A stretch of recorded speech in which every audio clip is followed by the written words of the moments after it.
should I have Welcome to Media Path. I am Louise Palanker. And I'm Fritz Coleman. Really? This is exciting for me. Today on the show, we've got our good friend Diane Diamond, who is a writer, a reporter, and a groundbreaking journalist who dives daringly into the difficult stories that dramatically impact all of us.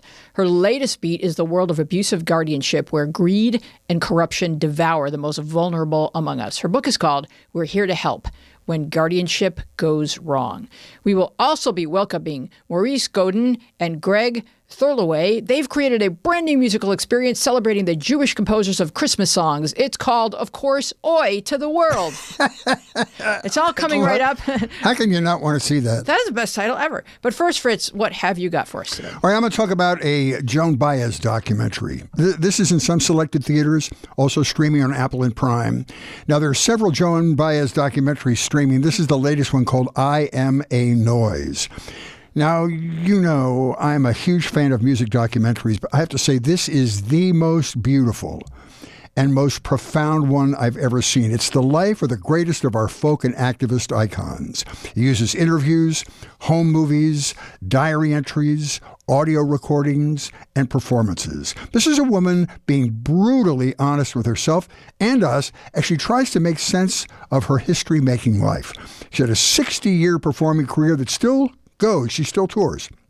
She's a staunch social activist, but it was refreshing to learn that she's not just the typical famous person that thinks they need to be in a soapbox. She was raised Quaker in a pacifist family, so working for the good of others was hereditary with her.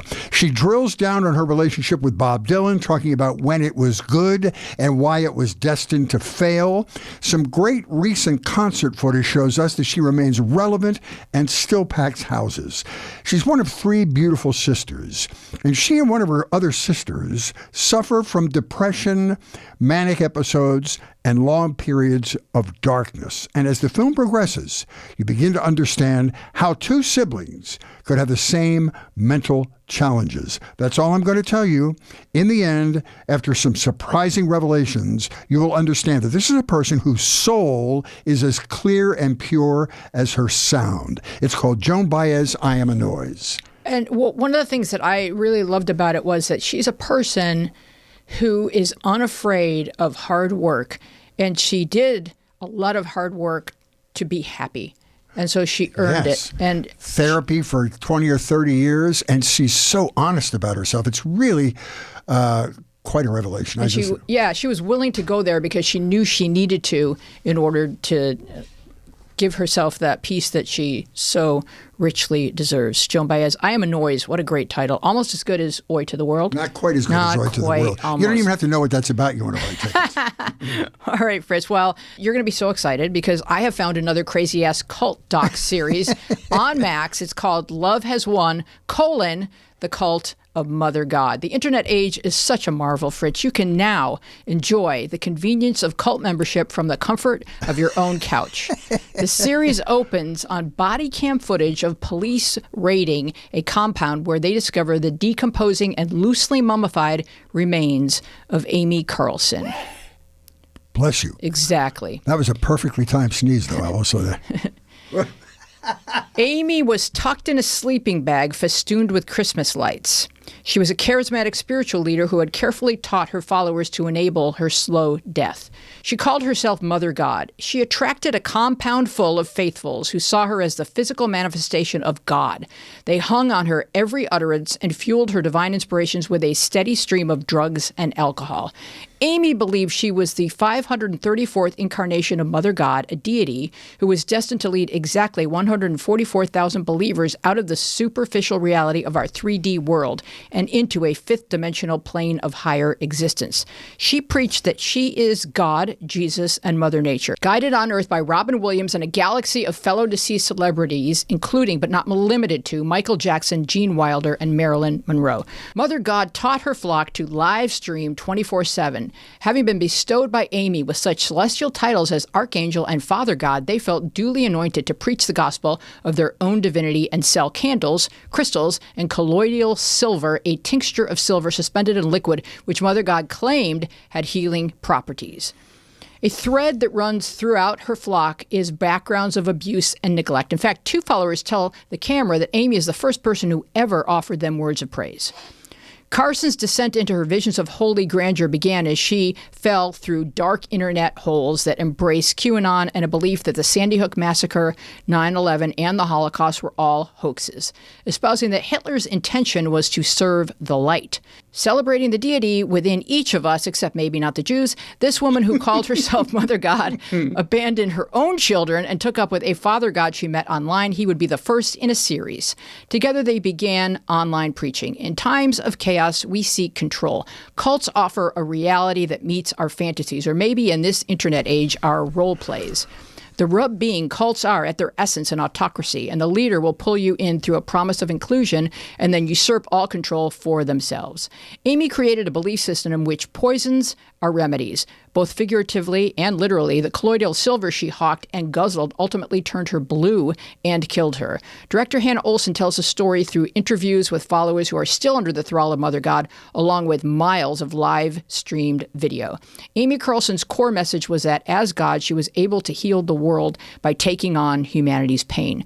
Rather than serving and relying upon one spiritual leader, a better path may be sharing a message that we each possess the power to improve the lives of ourselves and of those around us. Love Has Won, The Cult of Mother God is a 3-part miniseries on Max. Enjoy, Fritz. Yeah, it's a lot. We're sort of cast into the universe with no guidance now that Mother God is gone. I think What community was this in? Oh, all over. Mostly Colorado. Then they went to Oregon. Mount Shasta had some healing properties. They were looking for a lot of vortexes, and they went to Hawaii for a bit, back and forth. So yeah, they were they were seekers. So, but let us welcome 2 fellow seekers, Maurice Godin and Greg Thirloway. They are the writers and the director of a brand new musical called Oi to the World, which will enjoy its world premiere at the El Portal Theater in North Hollywood. And that's coming right up. We're going to give you dates and include them in our show notes. And much like Jesus, who was a Jew, so too were the creators of many cherished Christmas song classics. So tell us, guys, what inspired Oi to the World Christmas with a twist? Mother God actually was. Did she? Yes. I want to know who was the 533rd incarnation. There's a waiting list. That's went to immediately. We're listening to this. We're thinking about our show, but we're going. And I think, what a great musical that would be. Carlson. Oh my God. Yeah. Oh my God. Yeah, we're starting to write it now. If we just had more clear thinkers like that in the world today, what a better place it could be. Yeah, and decent drugs, I guess. Oh, our show. Yeah. We wrote a show. This show. We did. It was Greg's brainchild. Yes, I had an idea about the show years and years ago. My mother-in-law, who happens to run the Fritz Coleman Theater here in Right. Portal. Right? Yes. Said that she needs a show, the holiday show, that could be more multicultural. And I thought, you need a show called Oi to the World. Really? And You that said was that? basically it. And then I started doing research about holiday shows and went down this rabbit hole of discovering just how many of our classic secular 20th century Christmas songs were written by Jewish composers. And not only that, but if you look back into history, most of the people employed at the Brill Building in Tin Pan Alley were all Jewish. All the major pop music in America was created by Jews. Yeah, well, look at how many Jewish composers had a foothold at Motown. Yeah, I think while we were diving into the research, the more we discovered, not only were Jewish composers and Jewish lyricists involved, but the stories behind the songs that they wrote were fascinating. And so we've included a lot of the stories of the origins of, Rudolph the Red-Nosed Reindeer, or Oh Holy Night. Yes. Or fascinating stuff. Because even Oh Holy Night, written in the mid-1800s, was written by a Jewish composer and an atheist lyricist. Yeah, Well- one-handed Wow. atheist lyricist. A one-handed atheist lyricist Oh. until they discovered who wrote it. Yeah. Then they said, we don't love that song anymore. I'm no, sorry. no, there is no religious validity to this song whatsoever. You were mistaken. One thing one thing that has been established is that the stars were actually brightly shining. So that Absolutely, yes. undeniable. So Yes. this is more or less a jukebox musical in that folks come with a pre-love of the songs they're about to hear, correct? God, we hope so. Yeah.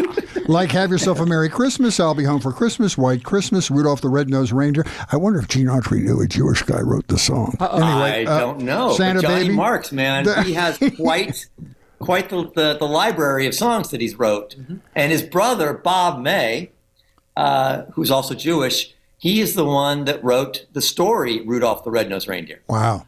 Wow. You know, about his own childhood of being Bullied and yeah. teased and ostracized by other kids because of his heritage and his large nose. He had a big nose. wow. Wow. You know, Rudolph was a Jew. Yeah, basically. Taking darkness What? and bending it towards light. well, what I like about your show is the conceit is it's not only these songs, but the thread is it's in the Catskills, and there's a lot of Jewish Borscht Belt humor in it. So Yes. this is just joyful with the songs and funny with the laughter, and it sounds like a perfect presentation. Yeah, it's a great combination. And while we were researching, researching. Yeah, that was That's the word. whole word. You didn't, yeah. I'm just doing half of it. He likes to speak in abbreviations. Shortcut. We were looking into a lot of the Christmas spectaculars that were in some of these lodges, where they would have Santa Claus with the Star of David around his neck. Oh my gosh. Just a complete mixture of different cultures, just celebrating the holidays. Period. So our show is a mixture of cultures. Yeah. It's the fact that it's pretty hard to not see Christmas in this world, and how the many different cultures have experienced that. Because the reality is the winter Christian solstice. church, they co-opted a pre-existing holiday or a celebration with the winter solstice. Right. And the first Christian church, the Universal Church, they were the one that co-opted the 25th as the designated birthday of Jesus. And in the Christian church, there's no straight line between the birth of the Christ child in the manger to a fat guy in a red suit. Or is there a straight line between... No. It goes somewhere through Germany, but other than that... Although he might have appeared after the Three Kings. He might have shown up on the fourth day because he got lost. Right. Well, Prince Albert brought the Christmas tree from Germany into the royal family in the Victorian age, and then later he wound up in a can. You just call your druggist and he'll tell you. Right, yes. I mean, a Coca-Cola can. Prince Albert in a can. Anyway, Oh, I just think this is perfect for the time. I mean, the same with when I do my shows, I feel it. And that is, there's such a chasm in our country now, culturally and politically, and there's so many dark clouds that people just want to be taken out of their heads for an hour and a half in the night. And this is going to be a great way to do that. It is. It's really... We've had a lot of fun writing it. We're having a lot of fun putting it together, and we've got some characters in it who have embraced the holiday, using all sorts of different traditions and saying part of what we love about the holiday is what we love about America, which is the melting pot. Right. And we've got one character that brings in Hindu idolatry and Christian and Jewish, and they just say they have a big holiday celebrating all different cultures. I love that. Talk about the conceit of the show. Give us a little of the arc of the show and the setup and all that. A gentleman has inherited a lodge from his grandparents. That's how a lot of my video games begin. There you go. Yeah, exactly. Well, that old chestnut. Nobody gets killed in this one. Yeah. So go ahead. What happened? And he had such fond memories and such a love of his grandparents, who often told these elevated stories about what life was like in these fantastic shows they would put on in this lodge in the Catskills. And he had been basically crafting a show since he was a young boy, that if he ever had the opportunity of what he would do for a holiday show. And that is what is happening in this particular show. He has inherited this lodge. He has hired 3 of his close friends who are phenomenal performers from New York to come up and join him for a Christmas weekend or Christmas 2 weekend show, and antics ensue. Oh, I bet they do. It sounds wonderful. Any door slamming? We don't have any. Oh, there is door slamming. Yeah. At the beginning, that's the only door we have. There will be. And then there's a Teller-esque character of Penn and Teller, who is also our accompanist. Okay. Well, talk about your composer and Who has some magical capabilities. talk about your composer and your choreographer. You have 2 good persons doing that as well. Oh, our Jerry Sternbach. Jerry Sternbach is our musical director. Mm-hmm. He's a fantastic talent. He's an icon in and of himself. Yeah, he is an icon in and of himself. He's got the ability to hear music, play it, change the key, get inspired, and allow. One of these people who there's not a lot of resistance between his brain and his fingers when he's playing the piano. His fingers follow his inspiration. Yes. And it's just a joy to watch him play around. And his ability to improvise just so quickly on the spot. Yeah. So Maurice, we know a lot about Greg because Greg's well schooled in the musical. Jerry is also our arranger. He's more than just the musical director. Oh, okay. He's also, because Jerry is our co-creator on the project, and he's doing all of the arrangements for the show. Wonderful. Well, more reason to see it. But I mean, Greg's got this great reputation in musical theater in Southern California. But you're an interloper. You came here from the Great White North. You were born and raised in Toronto. You went to the Ryerson Theater School. You were in the Stratford Shakespeare Festival. You were in the Shaw Festival. But just let me tell you, the best thing about Toronto, the Chinese food. They have the best Chinese food on the North American continent. 2 Chinatowns, too. We used to drive up the 2.5 hours, because I lived in Buffalo and worked there, 2.5 hours to get Chinese food in Toronto. First of all, it's culturally one of the coolest places in the world. You have Second City up there, and they really support the arts, but the Chinese food is to die for. I tell you, when I was living there, because I moved down here in 93, but when I was living there, I was living on the Danforth, and the Danforth is in between Greektown and Chinatown, the East Chinatown, because we have 2 Chinatowns. And the choice of cuisine was staggering. It was great just to walk up to either way. We go north to get some great Greek food or go south to get some great Chinese food. And now you teach opera at CSUN, Cal State University. Well, I teach acting for opera singers. Oh, and scene study for opera singers, and I direct most of the operas there. Wonderful. They have some talented people out there? Yeah, there's some astounding talent. I'm always in awe of the singers. I used to do a lot of musical theater, and I never tell my students that I used to sing because I pale in comparison to those singers that I work with. But you also played, I hope this is right, you played Edmund in King Lear opposite Christopher Plummer. Is that true? I did. Holy cow. Yeah, that was amazing. That was a great experience, just watching him work. And I loved playing the role.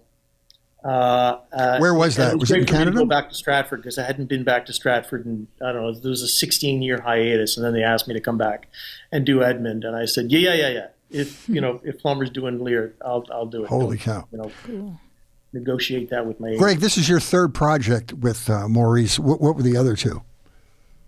Oh, well, none of them are produced yet. So this is actually our first project that's been produced. So they're looking in your mind. We have another play that we've written called Tin Hat Decade, which we are looking to do a 29-hour reading of in New York in the spring.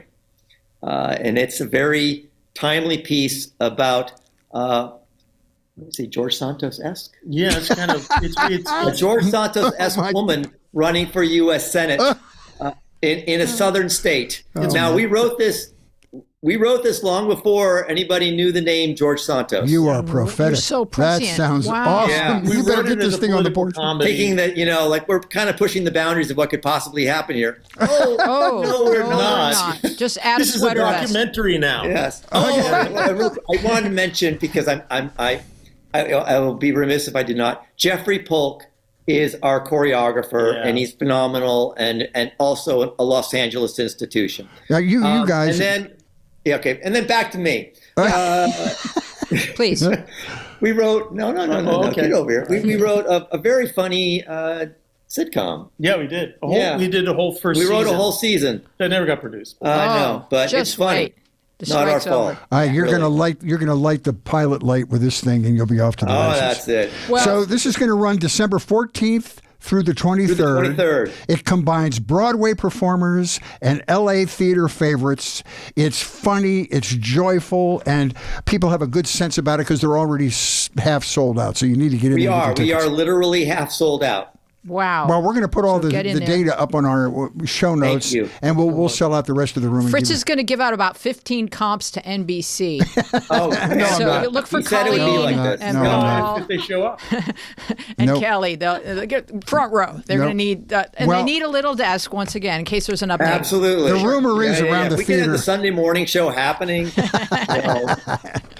The rumor is around the theater world in north of Los Angeles that this is an hysterical play that people are really going to enjoy. I So wanna good luck, come. fellas. Yeah, I want to come. Thank you both so Can't much. wait. Thank you. You guys are adorable too. Thank Pleasure you so talking much to you. for Oh, Oh, being you with too. us. We love you. Okay. Bye-bye. See you later. But Ah, that was wonderful. And now, on to our next guest. Diane Diamond is a multiple award-winning freelance journalist, author, syndicated columnist, and former television correspondent who specializes in crime and justice issues.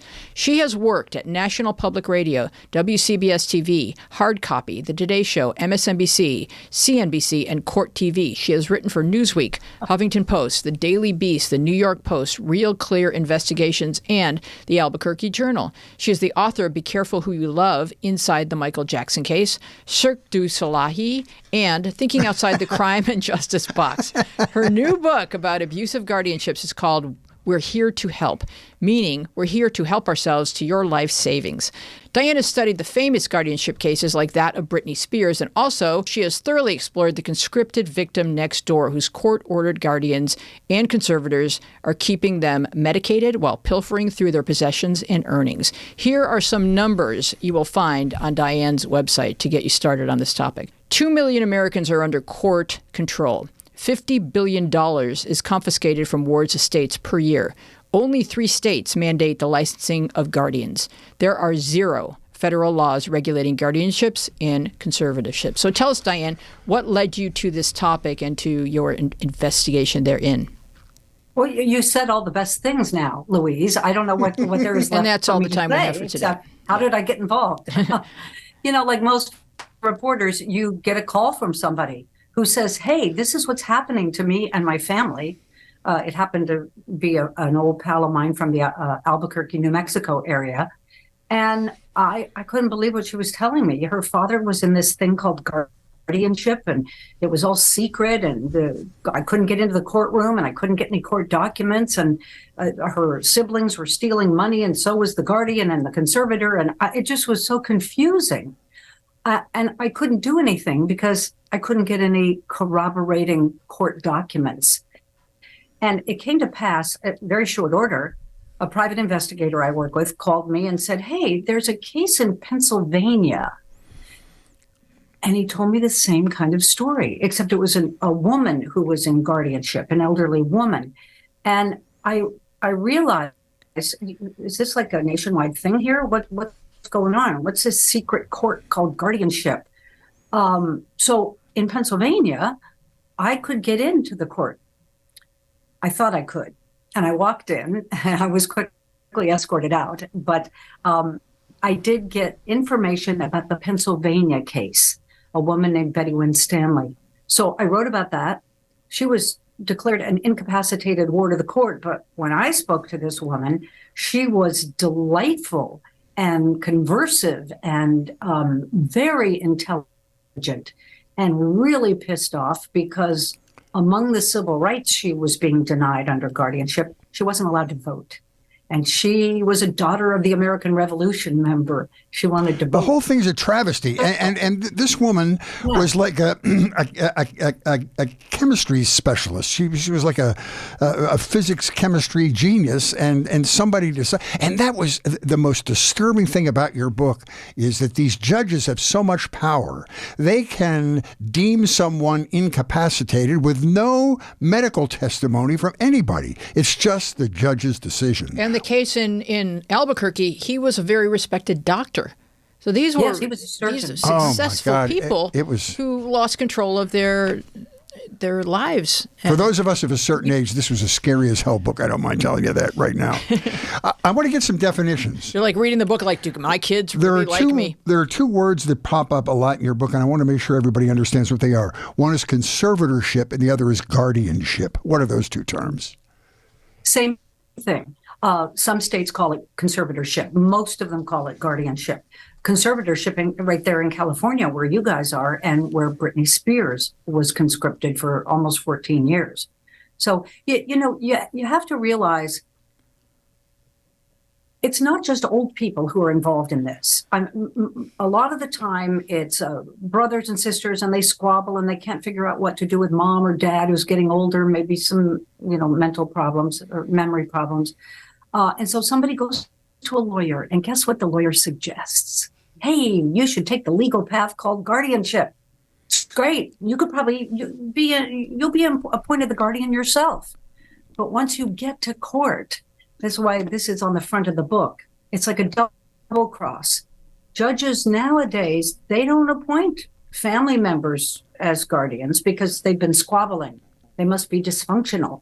So they appoint a for-profit professional guardian who then can hire all sorts of different people to care for your loved one.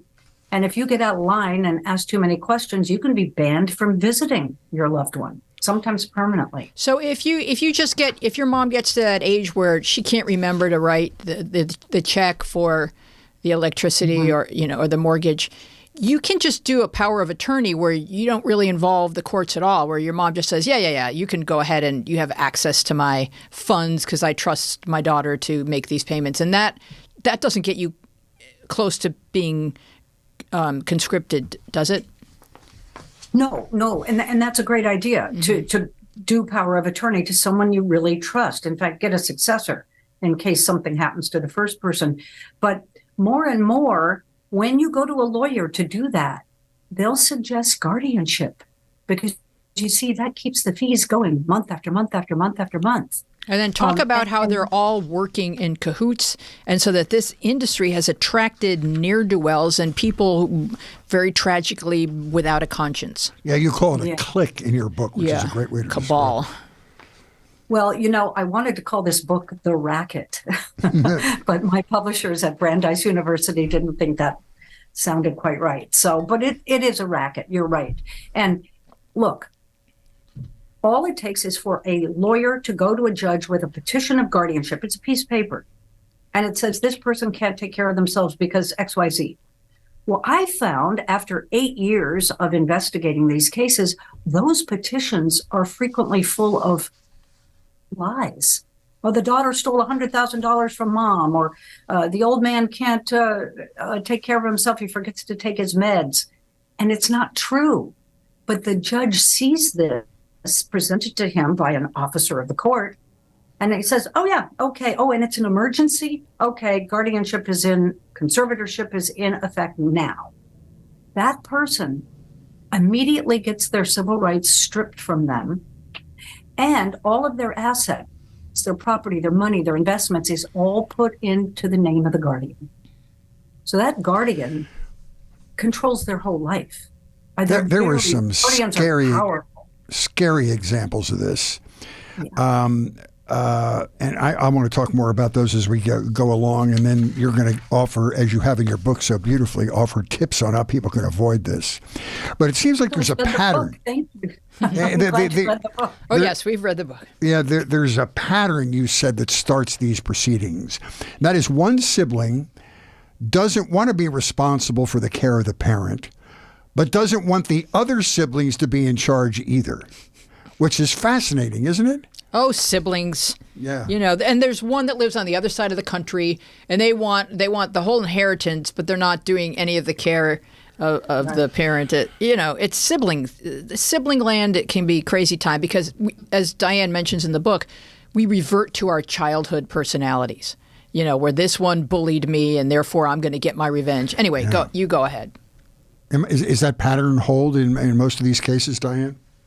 Well, it does hold in quite a few of the cases, yeah. In a majority of cases, they're started because the family doesn't quite know what to do, and they get talked into guardianship. But I also found a lot of cases where people would go to a lawyer with mama or daddy and say, look, I'm the adult child. We want to make a power of attorney. And the lawyer takes down all of this information and may suggest guardianship. And you say, no, I just want the power of attorney.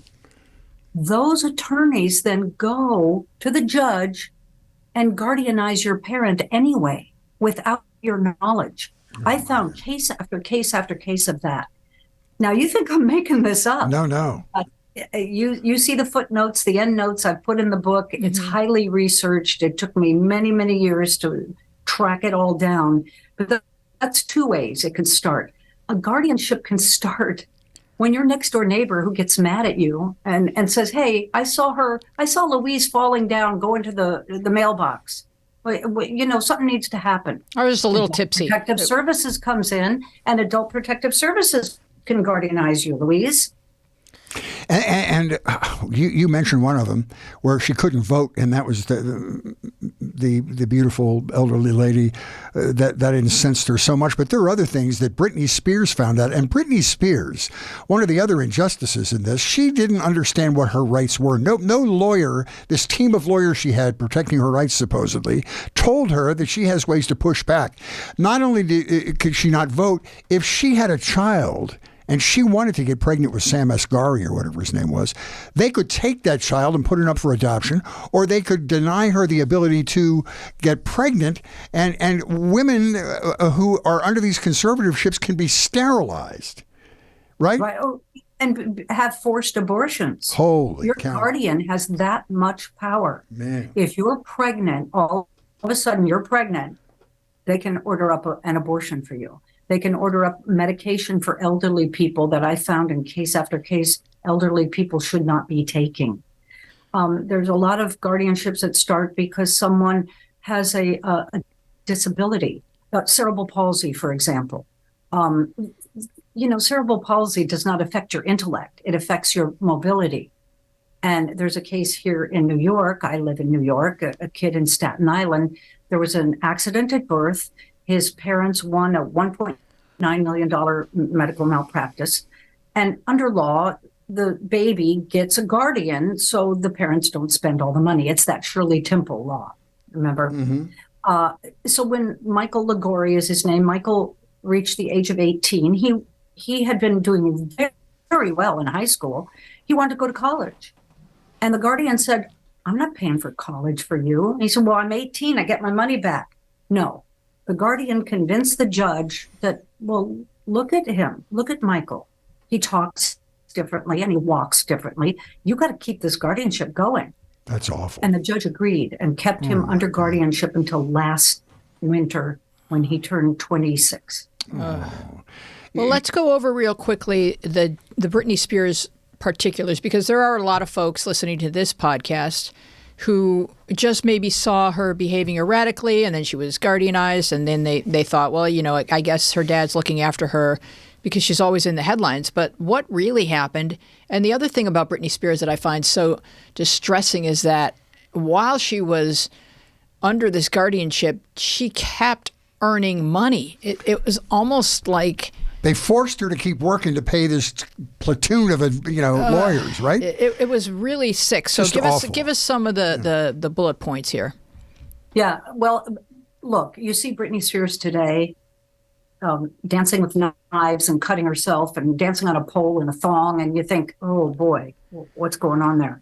But the question is, does she still need some mental health help, or after 14 years? Is she just sowing her oats?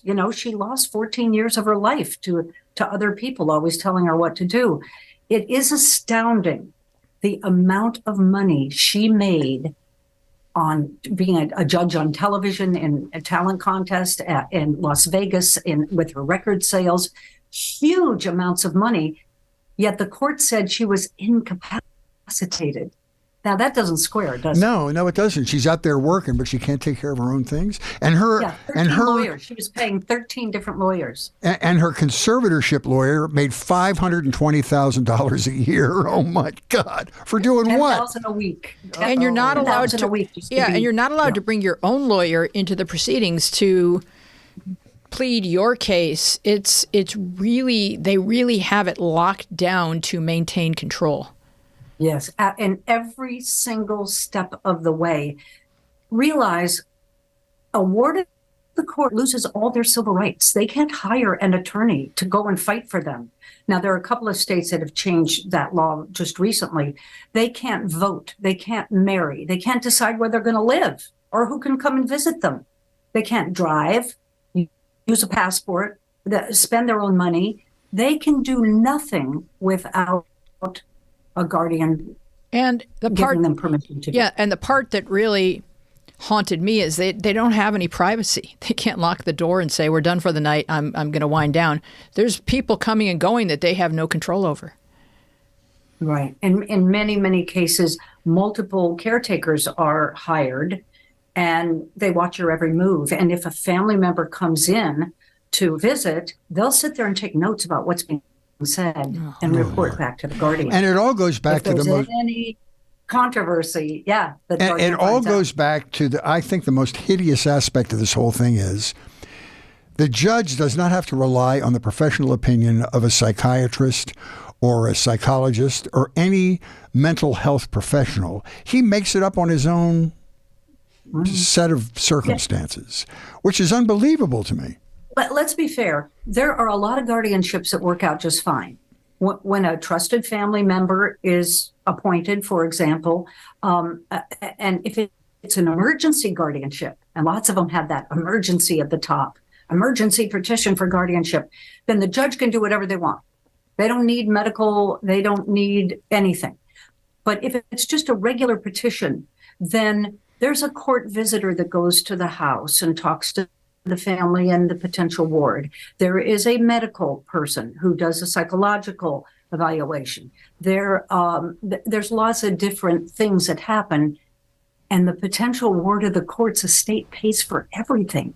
So there's lots of those that go on, and the psychological person and the court visitor and the guardian and the lawyer, they all work together in case after case after case after case. Yeah. So where is the incentive to say, yeah, no, I went to that person's house. They don't need a guardianship. Mm-hmm. And it's all coming out of because the you're ward's... depriving your other friends of their fees. Oh, yeah. So and it's all coming out of the ward's bank account. Yeah. And you say, we're in L.A. right now, the California conservatorship industry is a real clique. So these little pods of money-sucking individuals are really worse out here. Is that true? Do you find that to be true? California is a hotbed, I must say. And I'll tell you, again, it's not just elderly people who are guardianized. Anybody with money is a target. Anybody, a young person who has an accident and goes into a coma could very well wake up and realize they're in guardianship if they have a condo or some money or some, the targets are anybody with money, even a military person with a pension. Tell the story of Teresa Jankowski, because her case, I just found that to be especially stirring because of her life of service. Yes. There were a couple of women I put into one chapter. They both gave their life in civil service. One, Homeland Security, Teresa Jankowski, and the FBI. She was a single woman. She retired from the FBI. Everybody loved her. She had saved a lot of money, like about $2 million. And she went to her investment counselor out there in California and said, you know what?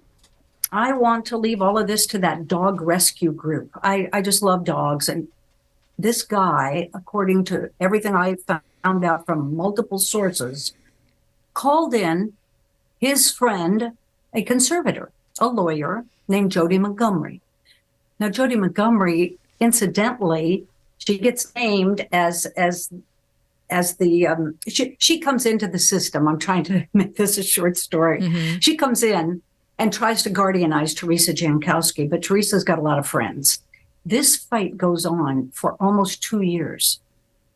And the judge in the case let it go on for 2 years, but never actually guardianized Teresa Jankowski. And you know why I think it ended? Because Jody Montgomery suddenly got appointed to fill in for Britney Spears' father, who was too sick to continue to be her conservator.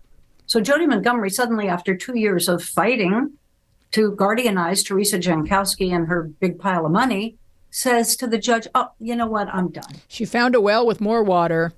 Yep. And that's that particular judge ultimately was removed from guardianship court. There were several cases he was involved with. Let's talk about Jamie Spears, her father, who was appointed her conservator.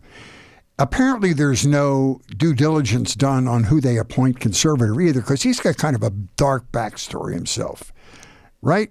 There's a lot of dysfunction in that whole family. Yeah, from jump. This family, my research took me to a friend of mine, Dana Kennedy, who writes for the New York Post. And she went down to the area where Britney grew up and found some relatives. And they told her an earful. Mm. Apparently, the Spears family has a history of institutionalizing and over-medicating the women in their family. Wow. And it turns out Britney's grandfather, ironically named June Spears, I don't know why a man would be named June, but anyway, he had 2 wives. He institutionalized both of them and ordered that they be medicated with lithium.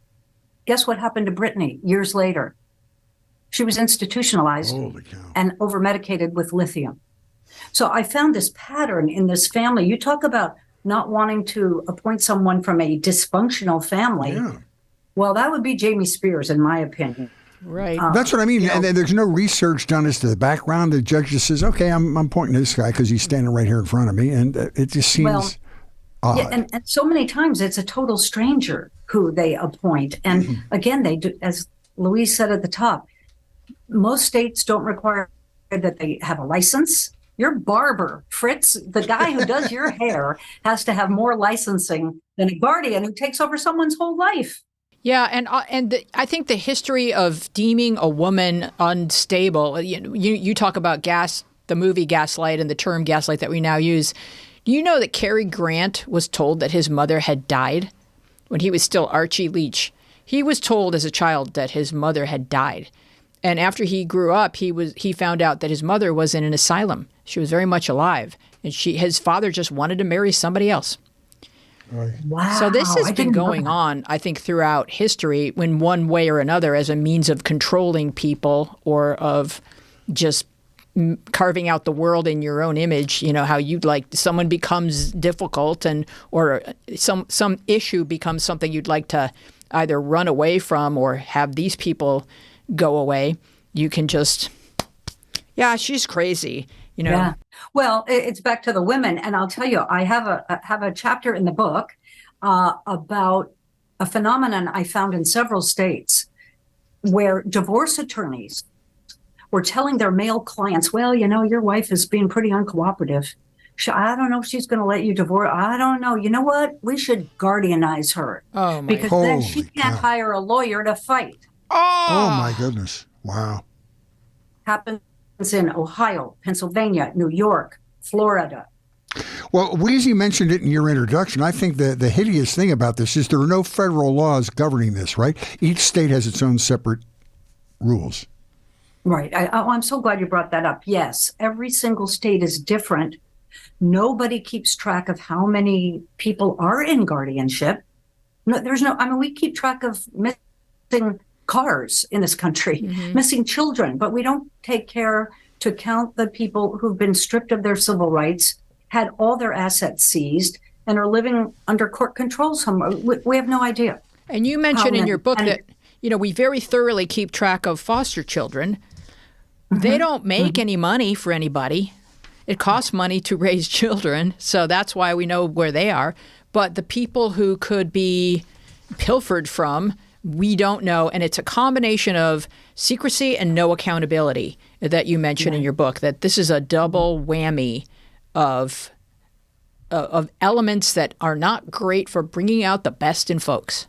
That's right. And can I just say, people, I explain the system in this book, and then I tell you human stories, human horror stories, some of them, about what really happens in real life after you are guardianized. Again, some guardianships work out fine. Some professional guardians are complete stand-up people. But there are so many that are not, and there, as Fritz said, there are no federal laws to govern any part of this. And the reason I was given over and over and over again was, well, it's a states' rights issue. Oh, it's up to the states to do it. And I said, wait a minute. The Department of Justice, the U.S. Department of Justice goes into police departments in states around the country where there's a civil rights violation alleged. They go in, they sit there, they figure out what's wrong. They give them a list of things they must do to fix it. So don't tell me you can't do that with guardianship. You can, but they just don't, And can I make one more point? Please. Only people with money are guardianized. This is a system that was designed to protect the most vulnerable people. Well, really? Then how come there's so many people sleeping on the street in Los Angeles and New York and Chicago and Dallas and Baltimore and everywhere? If we really cared about protecting our most vulnerable people, we would concentrate on that, wouldn't we? Why aren't they guardianized? But no, guardianship only targets people with money. And once your money runs out, you know what happens? See ya. Your guardian steps back, says, there's nothing more for me to do, Your Honor. And the ward goes on the public dole. They go into a group home or they go into some substandard nursing facility. It's just pathetic. So you could save your whole life for a lovely retirement to go into a senior place where they have different layers of care as you continue to age. And all of that is gone by the time you need that level of care because they've gone through all your money. It's really just a horror story. And in your book, you give some examples of some notoriously vulture-like guardians that have a reputation, and talk about some of these and talk about what they did so people understand the severity of what can happen. April Parks. Ooh. Oh, April Parks. If you saw the movie I Care a Lot with Rosamund Park. We did, yeah. Reportedly, that character was patterned after April Parks, Nevada, Las Vegas, Nevada area. She had so many wards, not all at the same time. Dozens and dozens and hundreds of wards all at the same time. No one can possibly take care of that many people. But the minute they're guardianized, all of the money went into April Parks' name. And then she didn't really care what happened to people. She just warehoused them here and there, went in, sold their homes, sold all their heirlooms, sold everything. And when they died, if there wasn't a family member around, convenient family member around, she would have people cremated. And after she was sent away to prison for up to 40 years for financial mishandling of her ward's estates, one of her storage lockers was opened up. It was bought by somebody in Vegas, and he opened it up thinking, ooh, I wonder what's in here. There were 27 cremain urns in there. Yikes. He just never bothered to give the ashes to the family so they could have a decent burial. That was April Parks. I want to, because I want you to comment on any of these that you feel worthy of comment, but you have some great suggestions toward the end of your book about avoiding problems like this. And for instance, never use a lawyer to solve family disputes. Mediation. If you can't get along with your brother, sister, Wheezy, I know your family, you all get along famously. We do. But a lot don't. Don't go to a lawyer for advice. Go to family mediation first. It's going to cost you a lot less. And you may not get roped into a guardianship. Really, really concentrate on it, because in the end, the person you're fighting about, that's the person who's going to get hurt the most. So these coalitions of elements that are washing each other's hands do not include mediators. Like if you go to a mediator, that mediator is not going to recommend you for a guardianship, correct? I never found one that did. No, Okay. no. They talk about family dynamics and understand and think ahead what might happen if you do A, B, and C. Here's another great tip. Obtain a notarized medical certificate of capacity for your relative. How does one do that? If you think your elderly mother, father, your disabled family member might be having some memory issues, or if someone says, hey, you know what, they're losing it, we got to do something, go to a qualified psychiatrist, psychologist, mental health person and get a certificate saying, yes, they are in their right mind. And then it can't be used against you. You can't, well, it might still be, but at least you have that certificate. Realize a lot of this stuff you take to court and the judge goes, yeah, okay.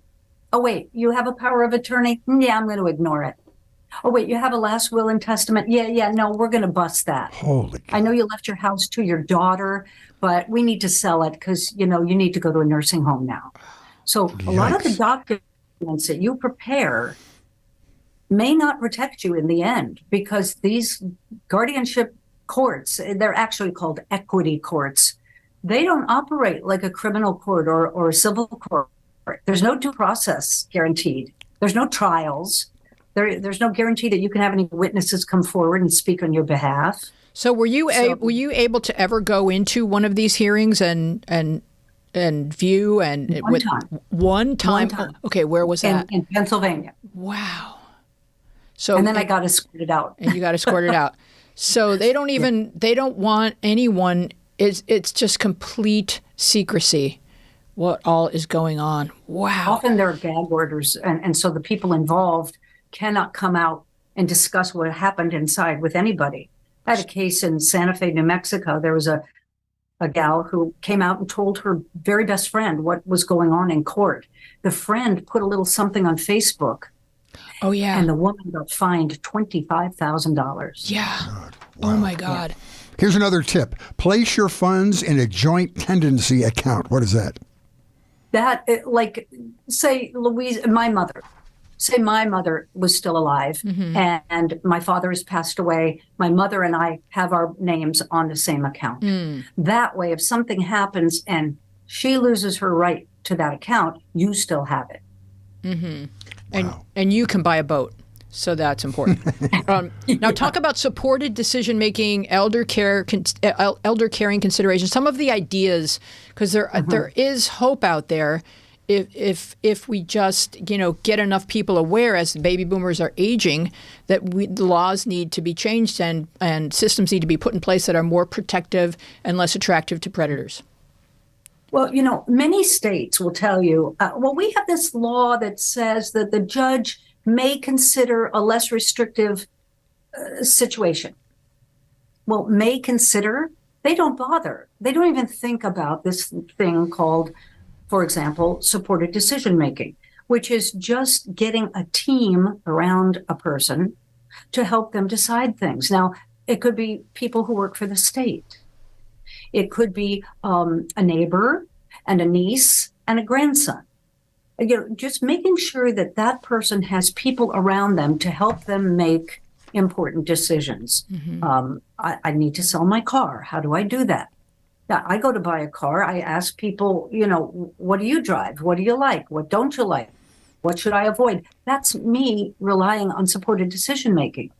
So for people who may just have a little memory issue or suffer from immobility for cerebral palsy or multiple sclerosis, they just need a little support. They don't need a full-blown guardianship where we take away all their rights and all their assets. Disabled people in this country get up to like $10,000 a month in disability checks. That's really attractive. That's a target right there in the guardianship system. And it kind of group home for $5,000, and then there's $5,000 left over every month. And this kind of connects to your last tip, and it might be the most important, and that is make a list of 6 people who would make responsible guardians, which is a great idea. But if you take that list to court is the judge obligated to take one of your suggestions? No, of course not. No, you see, I do give lots of tips in the book, and one of them is everybody's got one of these, right? Get your cell phone out, call a family meeting, and tell everybody, here's what's going to happen. I don't want to go into guardianship, and I want you two to stop fighting, and my will is in the safe back here, and anybody who wants to challenge my power of attorney, my will, my irrevocable trusts, you're disinherited. Yeah. Now you got it all on tape. Mm-hmm. That's very powerful stuff to take into a court of law, like the certificate of mental stability. Mm-hmm. So if you build a portfolio, so to speak, right now and say, I want to be in guardianship, and there are 5 people here that I trust the most, and pick one of those, Your Honor, that packet of information could go a long way to force a judge to make some decisions that you agree with. Mm-hmm. I'll tell you, with a tsunami of baby boomers coming to age now, I just think there's no more important book. This book just scared the hell out of me, but it was so informative. Mm-hmm. And I hope people will, sometimes you get down in the weeds with the technical definitions and stuff, but it's really important. You've worked all your life for retirement savings, and you have a house or a couple of houses, and I'll tell you, it's my criticism of the entire healthcare industry in this country. And I was talking to a surgeon about this. I said, how do you feel about the medical system in this country compared to the others, the countries that have socialized medicine like France or Canada? He said, the best medical insurance program on the planet is Medicare. It's so good and so not easily jammed up in legalities. He said it's the best one. I said, I hope we can make it to the point where people can work until they're 65 years old, being a tax-paying citizen since they were old enough to work. But if they get a catastrophic illness like a heart procedure, they don't go bankrupt. To me, that's immoral. And this is the same thing. There should be things that should be in place to protect these people from the predatory nature of some of this industry. And you talk about the goal of removing the profit motive and caring for those at risk. What would it take? Because I think we do need federal law. I don't think this can be a state-by-state situation.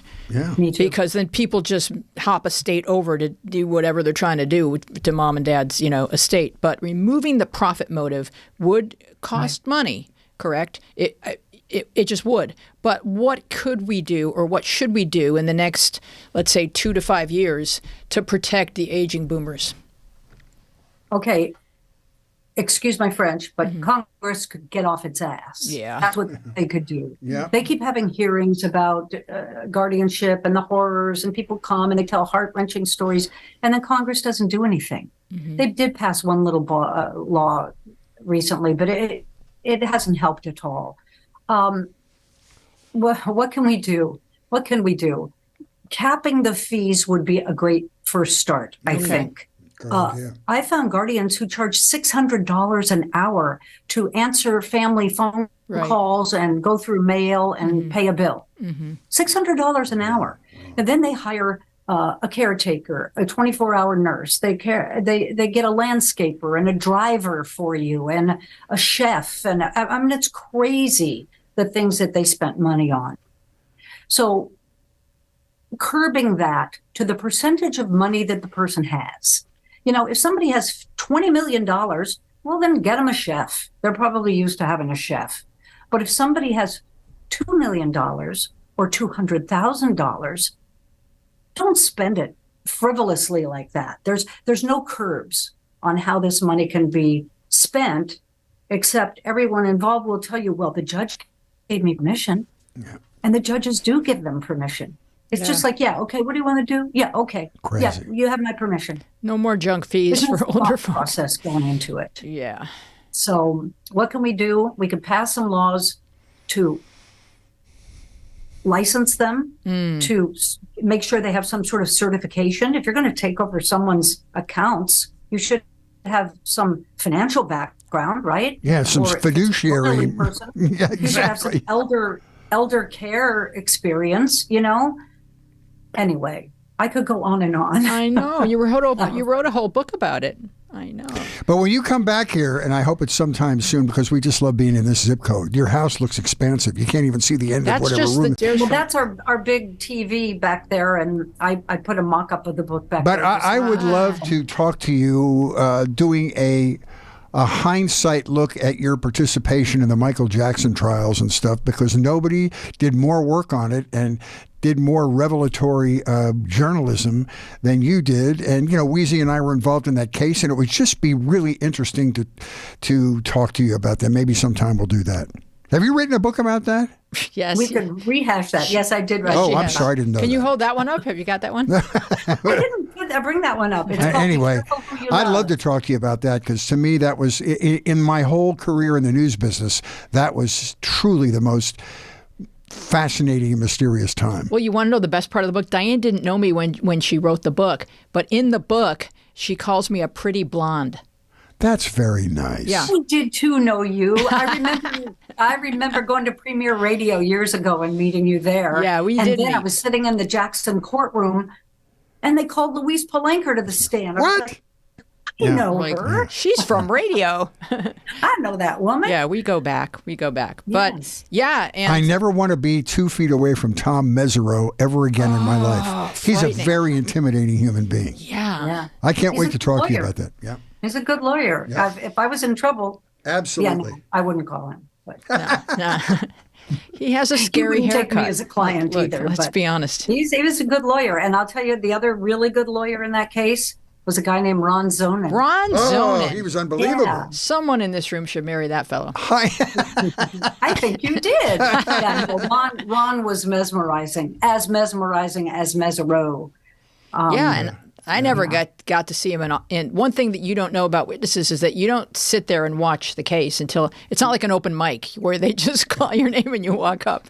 It's like they No. keep you. You're in the back row. They You're keep you isolated in isolated. guardianship. It's like name that tune. You're wearing headphones so that you can't hear any of the clues until you're called, and then you walk in and everyone's in there staring at you because you're the new thing in the room. It's quite intimidating. And then you have to swear on a Bible. You and, swear yeah. on a Bible. Yeah, exactly. No, I am trying to arrange some speaking engagements out there about the book to some legal groups and whatnot. So if I get out that way, I'll come and sit with you maybe. Yeah. Please let And us take you to lunch. Fritz, little history lesson. Diane and we did a podcast from this studio called Talk It Over about mediation. Oh, And when Diane walks back into this room, she will not recognize she'll it as freak the same out. room. It's all been redone. She'll say, "What is this room?" It's, I know. I've been trying to look into the camera, but what did you do to the so- walls Now there? it's the Lunchbox Museum, and Yep. we have lots of. I got a radio desk. Joanne did this beautiful backdrop, and Wow. all the furniture that you remember is gone. There is new carpeting, which you carpeting. It's, Wow. it's really nice. should. Yeah, it really is just. Anyway, thank you so much for a fascinating discussion. I just loved Oh, it. thank you guys. I really appreciate. I appreciate the time and your interest because when I told my friends I'm writing a book about guardianship, they went, Oh yeah. it's like, Wait till they get "Oh, our that's age, cool." and then they'll stop snoring and it's, wake up. It's a topic No, that well- it's easy to imagine isn't going to affect you, but Yes. it could. And so we all need to take care of each other. Yep. It could happen to you and you don't even know it. You Yep. get a knock on the door and somebody hands you a paper and says, "You're in guardianship." Yeah. Oh Lord. And it's really hard to get out. Yeah. Well, thank you so much for sharing your You're important welcome. work. Thanks, Diane. you guys. Here comes our closing credits. Thank you so much for joining us. We would love to continue this conversation with you on Instagram and Twitter, where we are at MediaPathPod, and on Facebook, where our show page is MediaPath Podcast, and our Facebook group is MediaPath with Fritz and Wheezy Podcast Community. You can find full video podcast episodes loaded with bonus visual content on our YouTube channel at MediaPath Podcast. And you can write to us at MediaPathPodcast@gmail.com.